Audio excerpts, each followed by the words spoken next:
కాంగ్రెస్ స్కామ్లు ఒక jewellery set అనుకుంటే అందులో నేషనల్ హెరాల్డ్ స్కామ్ ఒక కోహినూర్ లాంటిది.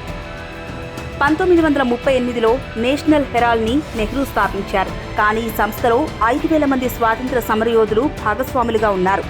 దశాబ్దాలుగా ఏజేఎల్ సంస్థ కేంద్ర, రాష్ట్ర ప్రభుత్వాల సహకారంతో దేశవ్యాప్తంగా ఆస్తులను విస్తరింపజేసింది. కానీ 2008లో ఆర్థిక సంక్షోభం కారణంతో నేషనల్ హెరాల్డ్ పత్రిక మూతపడింది. అప్పుడే అసలైన ట్విస్ట్ మొదలైంది. నష్టాన్ని భర్తీ చేసేందుకు ఏజేఎల్ కమర్షియల్ కాంప్లెక్స్లను లీజుకు తీసుకుంది. అయినా అప్పులు తీరకపోవడంతో కాంగ్రెస్ నుంచి 90 కోట్ల లోన్ తీసుకుంది. 2010లో సోనియా గాంధీ, రాహుల్ గాంధీలకు చెందిన యంగ్ ఇండియా సంస్థ ప్రారంభమైంది. వారు కాంగ్రెస్కి కేవలం 50 లక్షల రూపాయలు చెల్లించి 90 కోట్ల ఏజీఎల్ లోన్ని టేకోవర్ చేసుకున్నారు. ఫలితంగా ఏజీఎల్ సంస్థ ఆ షేర్లన్నింటినీ వారికి హ్యాండ్ ఓవర్ చేసింది. ఇలా 2,000 కోట్ల విలువైన ఆస్తులు వారి పేరు మీదికి మారాయి.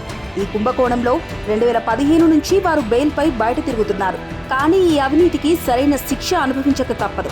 త్వరలోనే న్యాయస్థానం ఈ తప్పుకు సరైన శిక్ష విధిస్తుంది.